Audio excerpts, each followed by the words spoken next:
Olá a todos, amigos. Um inscrito aqui no meu canal, Fábio Pinheiro, fez uma pergunta muito pertinente, que daqui a pouco eu vou ler e responder diretamente. Mas achei esse textinho aqui super interessante, publicado em 18 de abril de 2011 e atualizado no dia 1º de outubro deste ano, de 2018, né, da redação Mundo Estranho, que eu gostaria de ler para vocês porque traz a opinião e o estudo de outras figuras acadêmicas. E daqui a pouco eu começo a minha aulinha básica a respeito deste assunto. Mas antes eu quero ler para vocês isto. Esta aqui é uma ilustração do Carlos Marx. Bom, as expressões comunismo e socialismo recebem significados nem sempre muito precisos. Numa explicação bem resumida, daria para dizer que, segundo a teoria marxista, veja quadro abaixo, o socialismo é uma etapa para se chegar ao comunismo. Este, por sua vez, seria um sistema de organização da sociedade que substituiria o capitalismo, implicando o desaparecimento das classes sociais e do próprio Estado. No socialismo, abre aspas, né? No socialismo, a sociedade controlaria a produção e distribuição dos bens em sistema de igualdade e cooperação. Esse processo culminaria no comunismo, no qual todos os trabalhadores seriam os proprietários de seu trabalho e dos bens de produção, diz a historiadora Cristina Meneghello, da Universidade Estadual de Campinas, a Unicamp. É uma faculdade importantíssima que está sempre no topo, junto com a USP, dos vários rankings nacionais e tal. Mas essas duas expressões também podem assumir outros significados, né? Comunismo e socialismo. Abre aspas. Pode-se entender o socialismo num sentido mais limitado, significando as correntes de pensamento que se opõem ao comunismo por defenderem a democracia. Em contraposição, o comunismo serviria de modelo para a construção de regimes autoritários, afirma o historiador Alexandre Hecker, da Universidade Estadual Paulista, Unesp em Assis, em São Paulo. Regimes autoritários, muitas vezes ditos ditadura do proletariado ou não. Este é o termo clássico, ditadura do proletariado. Se ele foi concretizado de fato pelo proletariado ou não, já são outros 500. Daqui a pouco eu explico melhor. Os especialistas são quase unânimes em afirmar que nunca houve um país comunista de fato. De fato. Alguns estudiosos vão mais longe e questionam até mesmo a existência de nações socialistas. Abre aspas. Os países ditos socialistas, como Cuba e China, são assim chamados por se inspirarem nas ideias marxistas. Contudo, para os críticos de esquerda, esses países sequer poderiam ser chamados socialistas por terem estados fortes, nos quais uma burocracia ligada a um partido único exerce o poder em nome dos trabalhadores, diz o sociólogo Marcelo Ridente, também na Unicamp. Logo após a Segunda Guerra Mundial, que se inicia em 1939 e vai até 1945, formou-se na Europa, sob liderança da União Soviética, um bloco de nações chamadas de comunistas. Abre aspas. Esses países tornaram-se ditaduras, promovendo perseguições contra dissidentes. A sociedade comunista justa e harmônica, concebida por Marx, não foi alcançada, afirma Cristina. Embora houveram ganhos nesses governos, e daqui a pouco eu vou distinguir o devir revolucionário, a necessidade de se fazer uma revolução, e a diferença do futuro da história, o futuro dessa revolução. São duas esferas diferentes, que as pessoas misturam muito. E aqui, se vocês quiserem ler, dá uma congelada, uma pausa para poderem ler, ou vão direto no link. Que fala um pouco sobre Marx, as obras revolucionárias, o Manifesto Comunista, os esboços da crítica da economia política e o Capital. Bom, agora vamos à minha aulinha sobre essa questão, onde eu vou ler a pergunta e a sugestão do Fábio Pinheiro.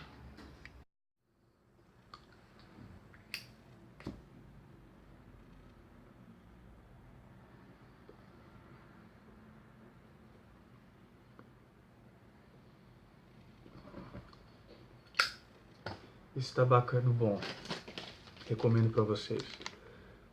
Irlandês, chocolate alpino.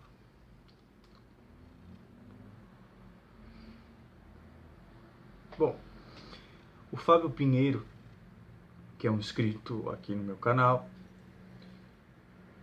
deu uma sugestão legal para a gente conversar. Importantíssima neste século XXI, onde a gente tem que digerir tudo que já passou e apontar para o futuro e para o presente. Ele diz o seguinte: olá, Fernando, sobretudo temas com ismos, onde acontece muitos equívocos, sobretudo em sociedades mal escolarizadas e com muita manipulação e desinformações como é a nossa. Olá, Fernando, será que você poderia fazer um vídeo específico sobre o comunismo? Muitas pessoas, inclusive historiadores, sociólogos e alguns filósofos, tentam explicar as diferenças entre comunismo e socialismo. Um vídeo específico sobre comunismos. Comunismo, mas ele coloca entre parênteses o S. Muitas pessoas, inclusive historiadores, sociólogos e alguns filósofos, tentam explicar as diferenças entre comunismo e socialismo, mas o fazem de uma maneira confusa e, consequentemente, causam a falsa impressão de que são termos sinônimos, quando certamente não o são. Há até mesmo quem diga que o comunismo nunca foi implantado de fato. Acredito que seja importante esclarecer à população brasileira o que realmente é o comunismo e o que ele não é. Obrigado desde já. Bom, vamos por partes, que nem diria Jack Stripador. Este vídeo não pretende, longe de mim, que esse vídeo seja definitivo. Provavelmente eu voltarei neste assunto em outros momentos. E devem haver aulas e textos e até teses e TCCs aí para vocês pesquisarem muito mais completo.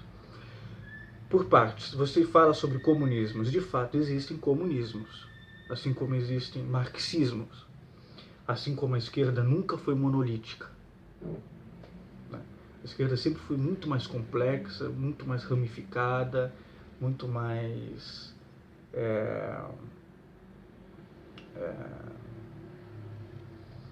cheia de uma gama, de um leque de práticas e de pensamentos, de posicionamentos, muito mais do que a direita. Não à toa a esquerda briga muito entre si, às vezes mais entre si do que com a direita. Agora está mudando, porque há uma direita explícita e há esse embate. Agora, quando você fala comunismos e marxismos, eu falo marxismos, eu penso em duas vertentes básicas. Vão anotando tudo isso, essas terminologias e nomes e referências que eu vou dando para vocês, e ideias. Que é, de um lado, o marxismo, consequentemente o comunismo heterodoxo, tradicional, e aí a gente fala de Marx e Engels, que partiram filosoficamente de Hegel.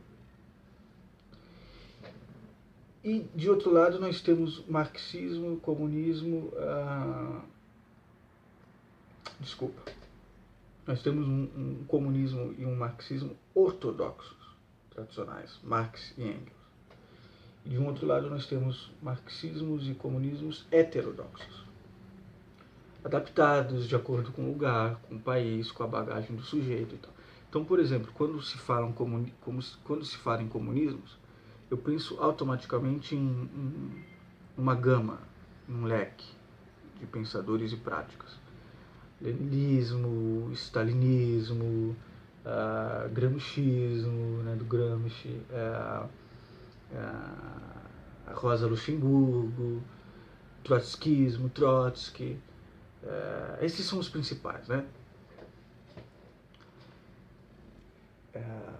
Lukács. Então, há essas duas vertentes, um marxismo, um comunismo heterodoxo, e um comunismo, um marxismo ortodoxo. Anotem todas essas referências que eu dei e corram atrás. Eu não vou me aprofundar em cada uma delas aqui. Isso daria um curso, uma aula muito longa. Mas só para deixar claro que não é monolítico, ok? Embora partam de um mesmo princípio, partam de Marx. Mas veja, quando você fala sobre a diferença entre socialismo e comunismo, certamente não são a mesma coisa, de fato não são. Ponto final, não são. Isso é algo absoluto. Veja, o socialismo ele é uma fase de transição do capitalismo para o comunismo. Né?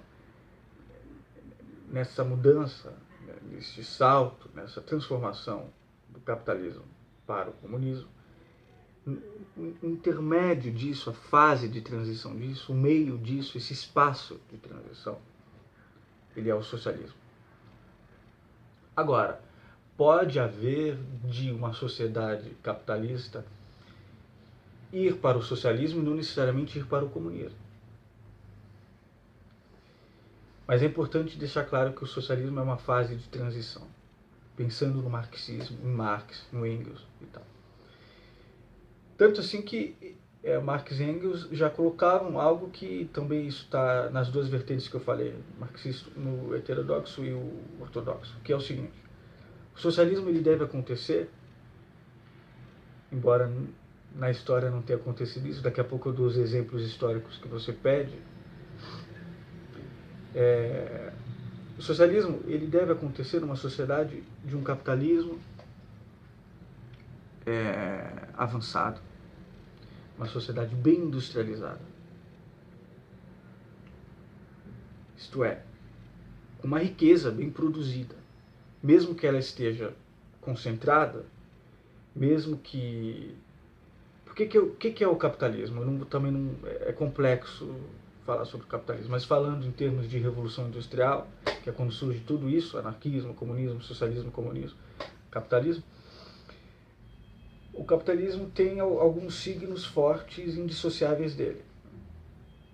A concentração de poder e riqueza. No neoliberalismo isso é levado às últimas consequências. Daqui a pouco eu posso até falar sobre a social-democracia e sobre o neoliberalismo. No Brasil chamam o PT de comunista e socialista, é bom fazer essa distinção daqui a pouco. O PT é social-democrata. Até o PCdoB é social-democrata. Acho que só o Partido da Causa Operária, não, eles são bem petistas. O outro, PSTU, né, Rebelião, talvez não seja. Mas enfim. Os signos fortes do capitalismo: a propriedade privada, né, o setor privado, propriedade privada, o capital muito bem definido, uma territorialização e na propriedade da elite, da burguesia. Então o capitalismo é uma sociedade dividida em classes. É contra isso que Marx e Engels vão se indignar primeiramente. Naquela Europa, sobretudo na Inglaterra, onde estava bastante avançada a Revolução Industrial, com uma injustiça assim, sem igual, né?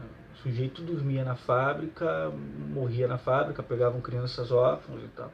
A partir disso que vem toda a indignação, as lutas e os direitos dos operários e dos trabalhadores. Bom, então, dividir em classes, sociedade privada, propriedade privada, etc. e tal.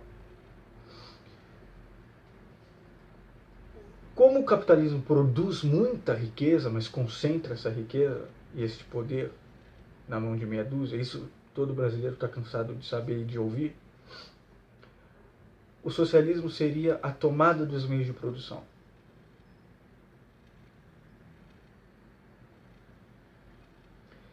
Portanto, o socialismo ele deve acontecer numa sociedade com um capitalismo avançado e com uma revolução e com uma boa industrialização. Socialismo, em termos exatos, é a socialização dos meios de produção ou a tomada dos meios de produção. Isso vai depender da forma como é dado. O que é socialização dos meios de produção? É quem trabalha e quem produz é quem detém os meios de produção. Não é assim no capitalismo, no socialismo é. E Fernando, por que o capitalismo tem que estar bem desenvolvido para o socialismo vir e tal, e ser um intermédio para, quem sabe, mas espera-se isso, e se quer isso, pelo menos esses esquerdistas mais ortodoxos, etc., para o comunismo. Por que o capitalismo tem que estar bem desenvolvido? Não são antagônicos? Porque isso está no Marx e Engels, inclusive, no manifesto.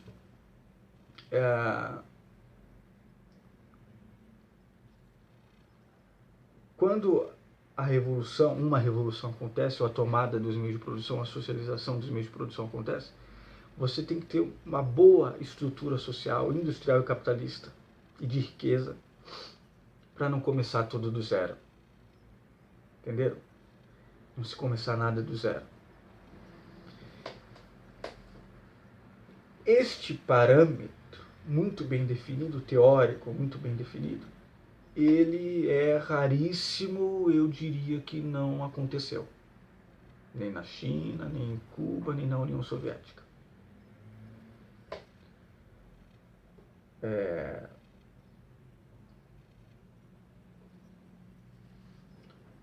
Cuba, Havana era um bordel a céu aberto dos Estados Unidos, isso todo mundo sabe. Não tinha indústria nenhuma, não tinha um capitalismo avançado, coisa nenhuma. A União Soviética dos czares, que foi derrubada pelos bolcheviques, era toda feudal. E aí o Stalin depois acelera a industrialização, mas de uma maneira bastante tirana, e isso quando eu falo, os meus colegas stalinistas não gostam, mas é a verdade. Quase em campos de trabalhos forçados. Porque os stalinistas destruíram os conceitos de trabalho, os primeiros, etc.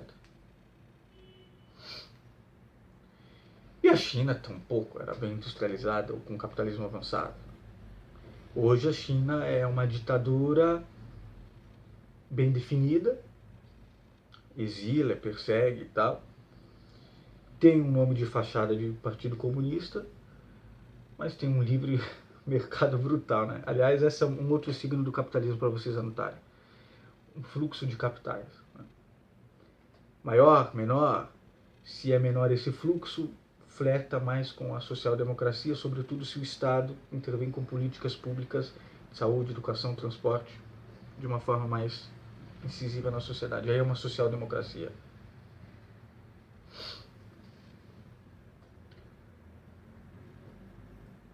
Veja, então o socialismo é a fase de transição do capitalismo para o comunismo. Depois da tomada, depois da socialização dos meios de produção, alguns chamam de estatização dos meios de produção, eu prefiro falar socialização. Estatização, minha pulguinha anarquista não gosta muito. Porque aí vem controle, vem uma burocracia muitas vezes tirana.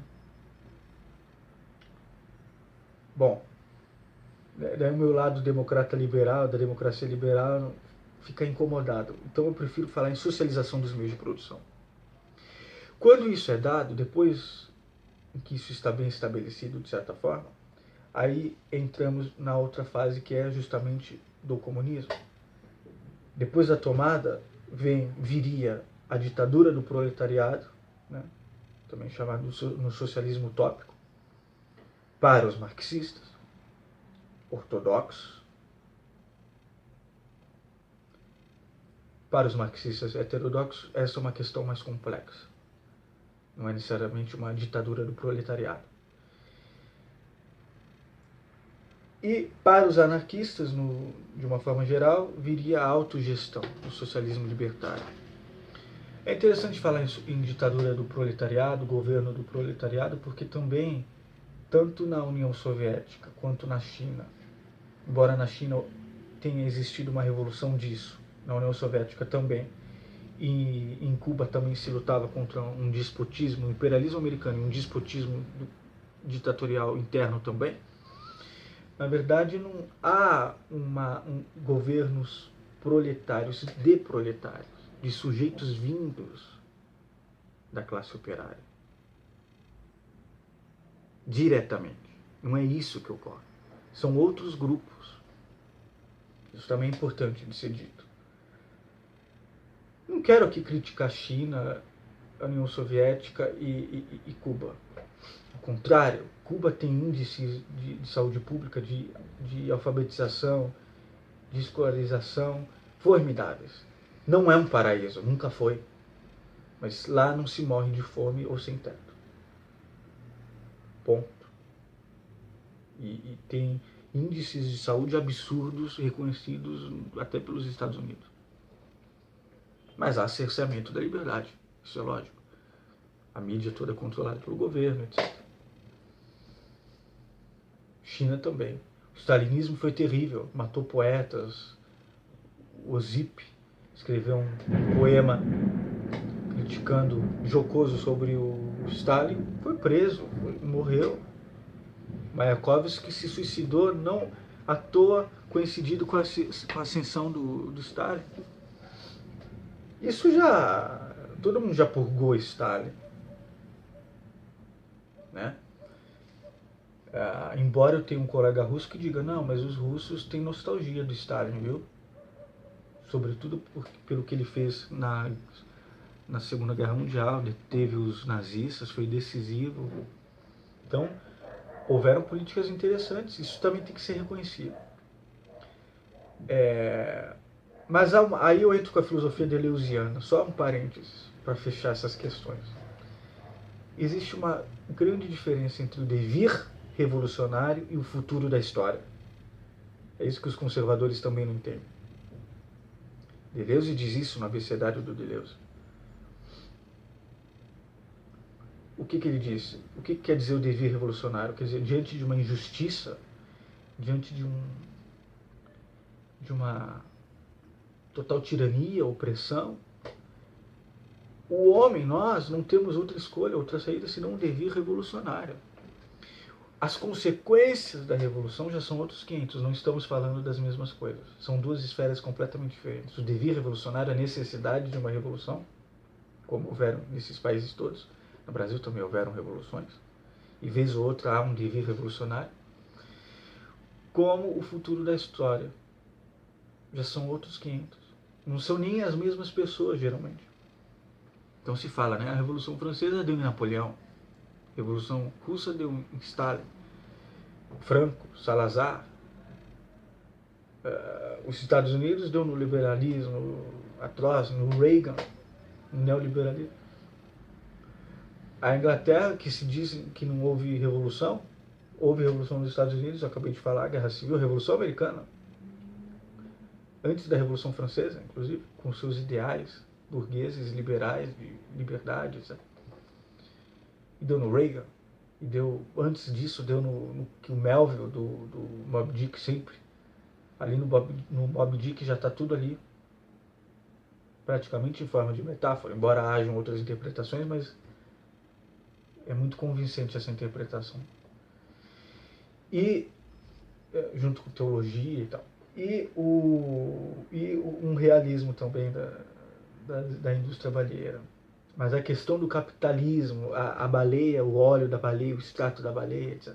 Bom, e na Inglaterra também, se dizem que nunca houve revolução, o romantismo inglês é toda uma depressão a respeito da revolução, ou do devir revolucionário, se preferirem, que deu no Cromwell,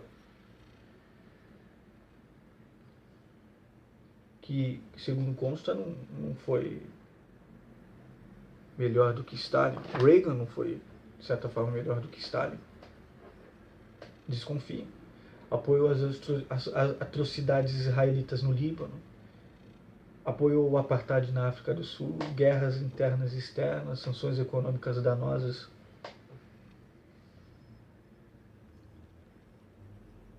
Bom, esses dados históricos eu procuro evitar para vir com a substância, mas eles são inevitáveis. Bom, então nós sabemos que eu defini rapidamente o capitalismo, falei que o socialismo é a socialização dos meios de produção para levar a tomada ou a socialização, a estatização dos meios de produção, isso vai depender muito do momento, da circunstância, para levar ao comunismo. E aí o comunismo é algo muito mais amplo e ainda mais complexo. Como você mesmo disse, são comunismos. Porque comunismo vai significar, entre diversas outras coisas, a abolição da propriedade privada. Já imaginou? Que é o que Cuba sempre tentou fazer e tal.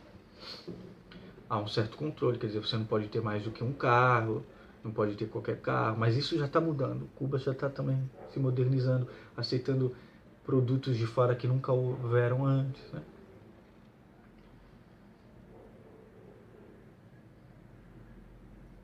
Também envolve uma abolição das classes. Isso é o mais radical e que é considerado utopia por muitos, mas é a abolição das classes no comunismo. Como o capitalismo é um sistema definido por classes, o comunismo prevê, o próprio nome diz, comum, prevê a extinção das classes, sobretudo, portanto, das desigualdades, das grandes mazelas e desigualdades. Portanto, o comunismo significa uma mudança total de paradigmas econômicos, políticos, filosóficos, que seria um ponto de chegada determinante da história. E aí entra todo aquele conceito máximo do Marx, que é o materialismo histórico, que o faz. Se o Marx, partindo do Hegel, tivesse apenas criado o conceito de materialismo histórico, ele já seria um grande homem. Além de ter criado tudo isso, os manifestos comunistas, socialismo, mercadoria, mais-valia, enfim, etc, etc. Todos esses conceitos. Então, é basicamente isso. Bom, o que nós podemos tirar de proveito nisso? Acontece que, como eu disse antes, o PT ele fez governos de centro-esquerda, sociais-democratas. Não fez uma socialização dos meios de produção. Fez uma capitalização dos pobres através de políticas públicas, inserindo toda uma geração e toda uma camada no mercado capitalista. Favoreceu oligopólios, não favoreceu uma pulverização de mercado, favoreceu oligopólios.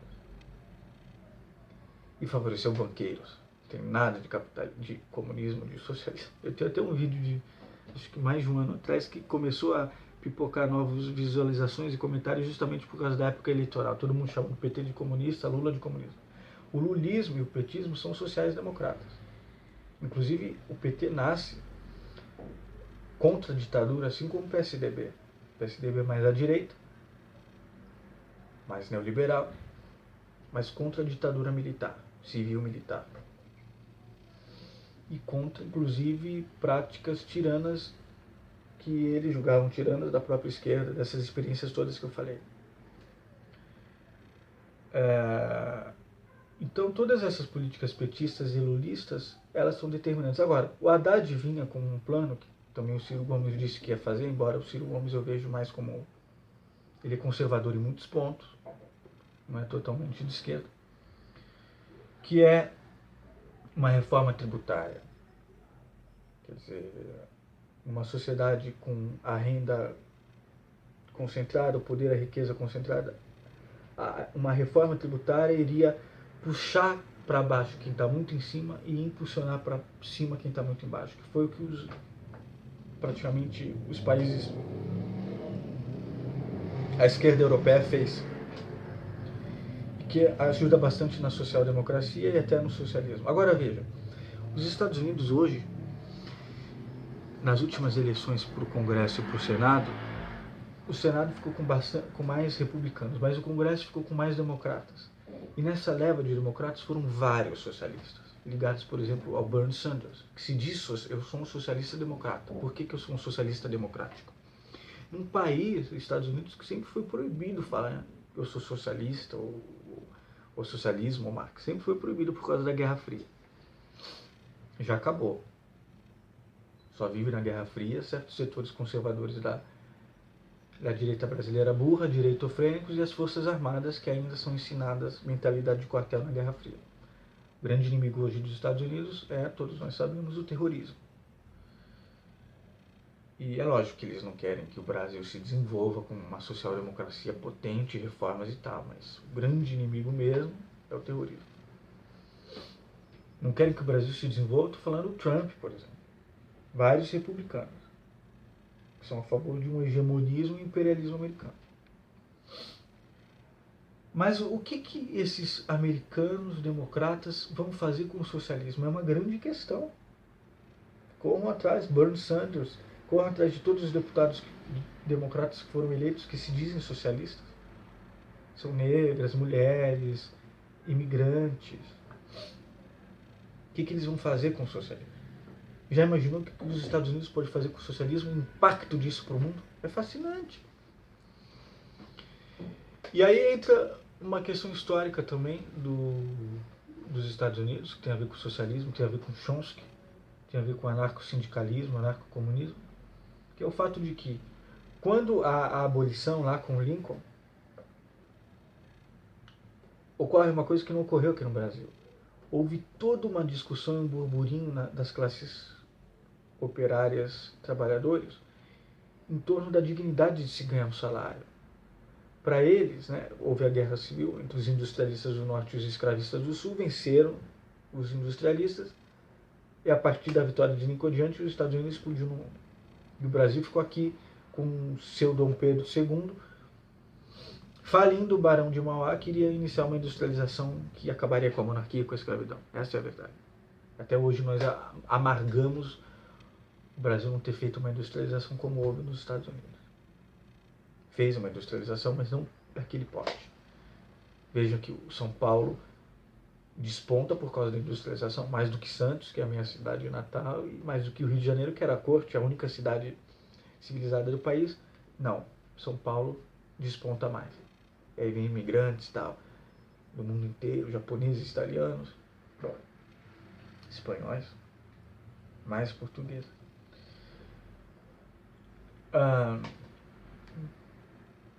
A discussão nos Estados Unidos era a seguinte: tá, nós deixamos de ser escravos, mas o salário também é uma escravidão. E hoje em dia, quem ouve o David Harvey, que é um geógrafo marxista inglês, que ouve o Chomsky, diz isso. Vamos lá nos Estados Unidos, comentários, eu vejo nas redes sociais, temos que acabar com a escravidão do salário, sobretudo numa sociedade que chegou hoje em dia, onde eles ganham mixarias, ganham por hora, trabalham muito e ganham por hora. Isso está ficando insano, é um fracasso das políticas capitalistas. Esse é uma chamada, um texto que está no The New York Times. Vou colocar o link aqui. Tem outros vídeos meus que eu já falei sobre isso, se eu não me engano. Ou escrevi em texto. Não sei se é do Brian Winter. Não, é de um outro sujeito do The New York Times e o Estadão traduziu. Digitem aí. Fracasso das políticas capitalistas torna o socialismo atrativo nos Estados Unidos.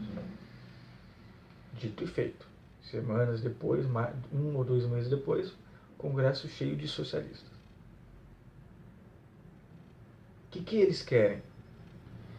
Provavelmente recuperar esse pensamento que ficou lá atrás, de que o salário é uma escravidão e de que começou-se a criar nos Estados Unidos ali no século XIX, depois da abolição, papéis, jornais operários dos trabalhadores dizendo que realmente o salário era uma escravidão e que o certo era cada um ter o domínio da sua empresa. E é isso que eu estou falando, os meios de produção. E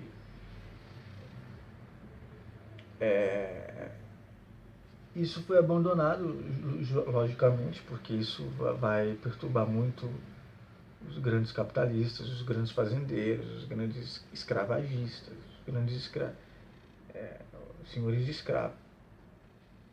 Então se apagou esse tipo de pensamento. Bernie Sanders tem políticas ótimas que eu aconselho que vocês vejam. E nos próprios Estados Unidos existe um documentário chamado Shift Change, que é de pessoas, está engatinhando, mas que não tem patrão. E trabalham, produzem. E se isso for investido e se acabar com essa hegemonia, com essa oligarquia mundial, com essa elite financista mundial, Banco Mundial, Federal Reserve, FMI. E se investir nisso, nós podemos chegar a um nível de produzir toda a energia verde que um país precisa. Porque o capitalismo e o capitalismo neoliberal, eles não são naturais, como certos filósofos de direita querem fazer crer. Não. São políticas muito bem delineadas, propositais. É possível fazer diferente. Essa legitimação da natureza, que a direita usa em tudo, né? Não, homossexuais não são naturais, o natural é homem e mulher. É muito falso, porque tudo está na natureza. Tudo. Tudo, tudo. Inclusive a colaboração entre os homens. Inclusive a justiça também está na natureza. A comunhão, a abundância para todos.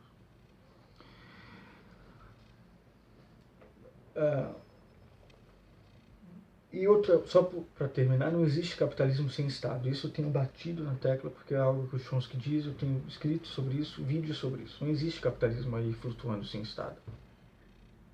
O setor privado nos Estados Unidos, na China, em qualquer lugar do mundo, só existe porque existem decretos, subsídios estatais, etc, etc, etc. Esse telefone, essa internet que nós estamos usando, meu celular, meu computador, tudo veio de laboratórios científicos e militares desenvolvidos com subsídios estatais. No Instituto de Massachusetts, seja lá onde for. O GPS vem da Marinha. Depois de um tempo, é que as grandes corporações pegam como se nós, os contribuintes, dessemos de bandeja para eles. E aí eles comercializam. Mas eles não criam nem produzem a ciência, a tecnologia. Toda a tecnologia high-tech vem do Estado. Não existe capitalismo aí flutuando sozinho. O anarcocapitalismo, portanto, é uma balela total. Não existe.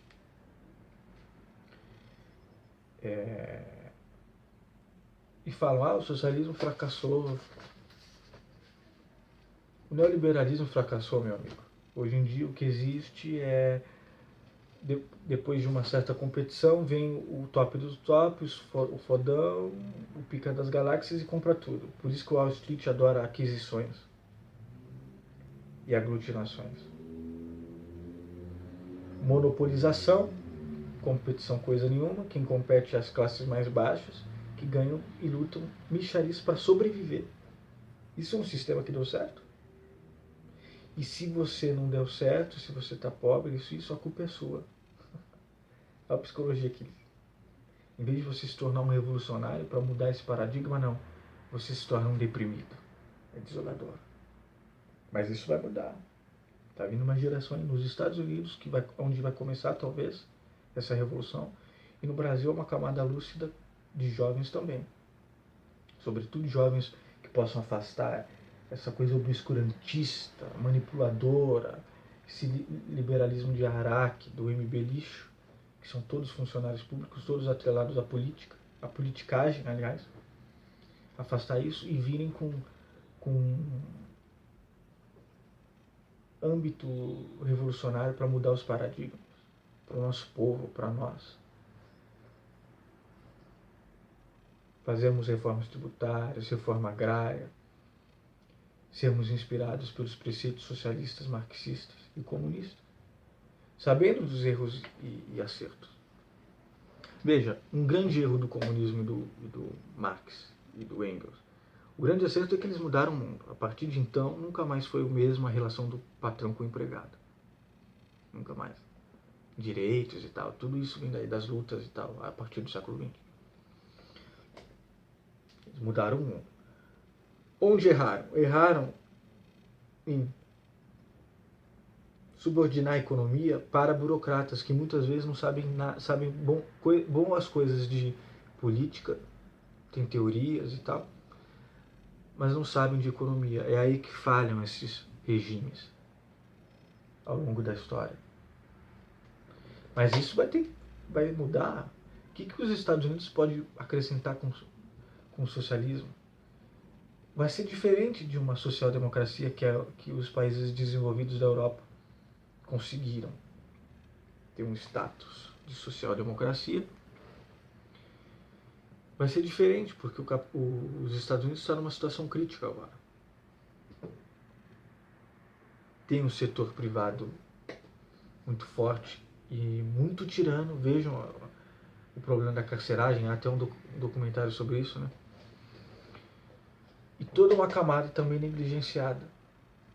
E todo o interesse em reformular o socialismo. Então, embora às vezes o cenário diante desse ultraneoliberalismo e desse extremismo de direita e neofascismo seja desolador, ao mesmo tempo está vindo uma contracorrente. Então, era para eu explicar apenas a diferença, mas eu até me empolguei e fui longe demais. Deixa eu ver se eu deixei algum... Bom, eu expliquei tudo. Só para voltar ao que realmente interessa.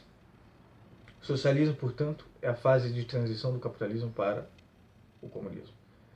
Dizer que um país é socialista, uma sociedade é socialista, dizer que nela os meios de produção foram socializados. Quem trabalha e quem produz é quem detém os meios de produção. Você conhece alguma sociedade que é assim? E o comunismo seria uma segunda etapa mais radical, tida muitas vezes como utópica.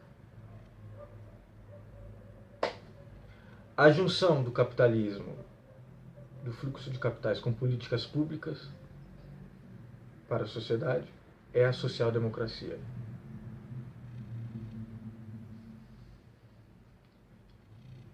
Então é isso, por enquanto. Estarei de volta em breve, amanhã ou hoje, fazendo um outro vídeo. Tem um outro vídeo importante que é como enfraquecer o neoliberalismo, onde eu vou conceituar ainda mais o neoliberalismo e todos esses outros conceitos, pensando um pouco em termos revolucionários, econômicos, políticos, sociais, existenciais, filosóficos. Ok? Mas por enquanto é isso. Este não é um vídeo que termina aqui, não é um vídeo completo. Eu voltarei nesse assunto em outros. Mas acho que eu fui bastante fundo nele. Obrigado a todos.